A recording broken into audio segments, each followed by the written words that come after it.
My poster is still, I must change that still. That's actually again from tonight. So let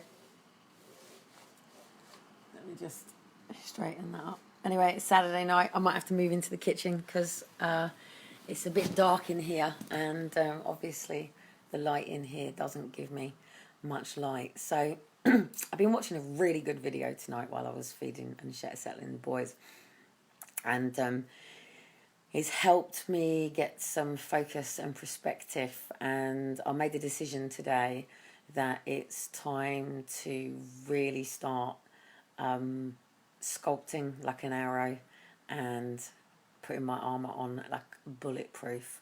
And the reason being is whether or not I believe that I'm going to go on a bit of a tangent, but for a reason.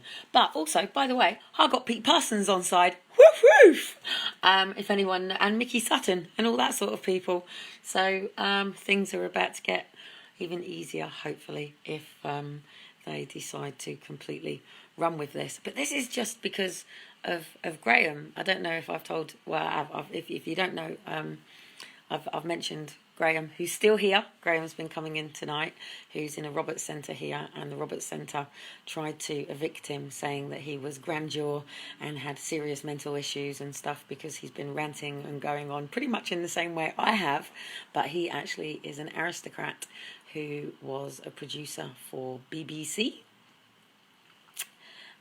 and at the time of the snooker back in the 1990s, and obviously has become an alcoholic because of what he saw, what went on, and he's a very good friend of mine now, is Graham.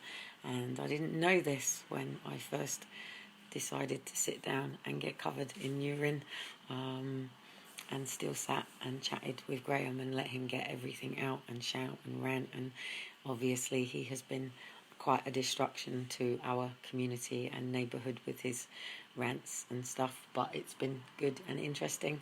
But he's just shouted me at the window to say Pete Parsons is definitely on side. He has everything that I need, what I want, and so does Mickey Sutton, and they really do appreciate everything that I've done for Graham.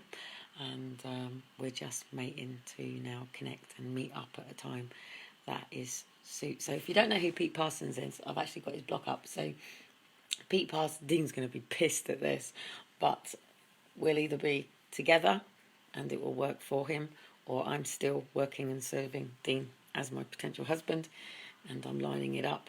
But also this works very well for me with my roller skating and dancing, but also he has all the equipment for the documentary. And the main thing for me is I need to get into a recording studio, and the reason that I need to get in a recording studio is because I have to have fundamentals and foundations, and I'm not willing to charge people for my time. I am not willing to ask parents or youth or children or any person who is in the firing line of social services. I'm not willing to charge for my time. If I did, you wouldn't get my help because there's no way you'd be able to afford me. So that decision is made. I'm going to make everything to do with social care my pro bono work.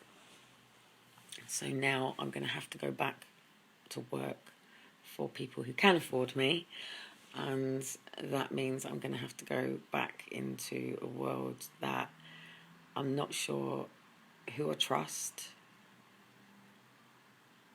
Like, if people know me through my whole journey, then you'll know in 2007 I was working for Radio 1 Big Weekend, and I walked into a boardroom and I walked into a Buddhist centre the same day and didn't leave the Buddhist centre for nearly 3 weeks, 4 weeks, 5 weeks, 6 weeks. Yeah, it really fucked up my head. Like, it was my birthday as well, but like, always seems to be around my birthday. I always seem to line really good things up around my birthday, probably because I have expectations of my birthday. But anyway, Pete Parsons is a prolific jungle and hardcore producer and engineer active in the early 90s, and has done work for labels such as D as in double D, J, Impact, Solar Bar, nowadays better known as Voyager or Pete Voyager, under which name he releases several German-based tunes for LTJ Buckingham Good Looking label and a few break tunes for London Breakbeats, amongst other old school producers like DJ Chance, DJ Jasmine. It all means nothing to me, by the way, but and then Mickey Sutton and a few other people. So basically, one of the reasons that, and I can talk about Graham because he's asked me to, so one of the reasons that Graham grieves so much is that, one, he's 74, so he's lived a pretty solid, long life here in Great Britain and travelled, obviously, as the producer for the snooker. And we were having a chat about this the other day. I have to be really, really careful, and this is one of the challenges as well with having children, being a mum, and also the difference between whether you're just a nosy mother and a nosy neighbour and an interfering busybody, or whether you have a professional business. Now, when I was in Leyland, and I got a lot involved with the youth, but I got into trouble because you're not allowed to actively serve your community unless you are a registered charity or you are set up as some form of organisation. We battled for the street kitchens, like in like 2012, like that sort of Christmas and probably even 2010, but like little bits, small bits, that all of a sudden 2013, you know, when bang, that's it. I mean, when we took like the Bank of England and, well, all the banks of England and all the sort of like buildings, empty buildings and stuff like that, and we opened all the street kitchens, and this is actually where the Yellow Jackets originally come from, to be honest. For people really want to know where it came from, you know, it comes from Street Angels. So Street Angels are the Yellow Jackets. Do you want me to go and get out number 10? It's downstairs in my storage unit. It's called Street Angels, you know, homeless kitchens and stuff. So pretty much, like, so we had them in London, so on Trafalgar Square in London, a few places around London, and then Manchester on the main square, so always outside sort of like the main civic halls and things like that, or Barclays Banks. They're gonna kick my accounts out again, but the Barclays Bank has got a lot of money in mind, by the way, because like obviously when I'll set up my, I'll prove it, 2 seconds, because, you know, Kelly Cotton must approve everything. So prior to Aaron and Faith being taken, where is it? This was my original bank account, by the way. So this is the checkbook for my original bank account, which got closed down after Aaron and Faith were taken. So not only did Aaron and Faith get taken, not only did they take my car hire, not only did they take complete contents of my home, not only did they take my businesses, they completely took everything that was in my bank account as well. So this is my original bank account. So it might be backwards for you. You might just see it there. It might be backwards.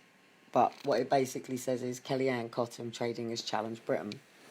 So, and this was opened in Leyland, and as you can see, it's Barclays. So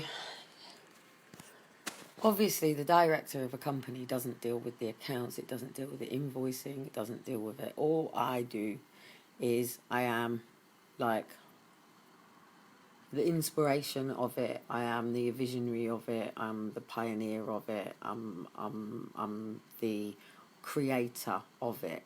Now, the challenge that I've got, being me, and even Graham said to me tonight, he said, Kelly, he said, you've got the biggest heart, bigger than the world. And, you know, and it's like, I started this, and the reason that I started this, why did I start Challenge Britain? I started Challenge Britain, and I'll show you why I started Challenge Britain. Because I'd gone to a place in Skelmersdale, and it was to be sized up for a permanent wheelchair. And I'd gone into this room with all of these aids and all of these things that exist for people who struggle with their legs or bodies in any way, shape, or form. And I look at this stuff and I think, my goodness, do people know how much technology has advanced now, and how much that people who don't have money get dumped with the quickest, easiest, cheapest, quick fix. Not even a solution, but a quick fix. And this is why I get so annoyed with the divide that we have in our country, okay? And the reason that people project on me is because you don't like to hear what I have to say, because it makes you look at your life and look at yourself in a mirror and go, do you know what? I fucking hate that woman sometimes, but do you know what?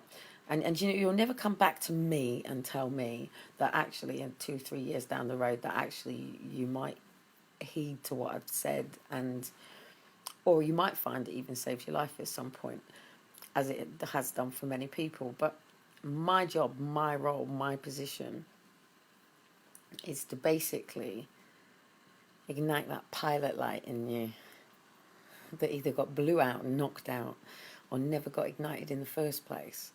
And there is this pilot light that exists right here, okay?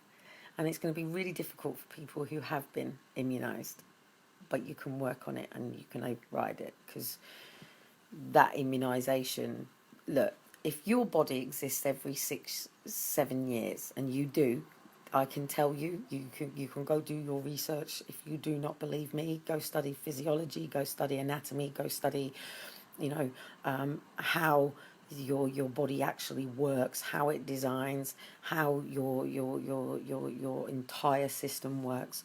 So, or don't question me. So you get a new body every 7 years.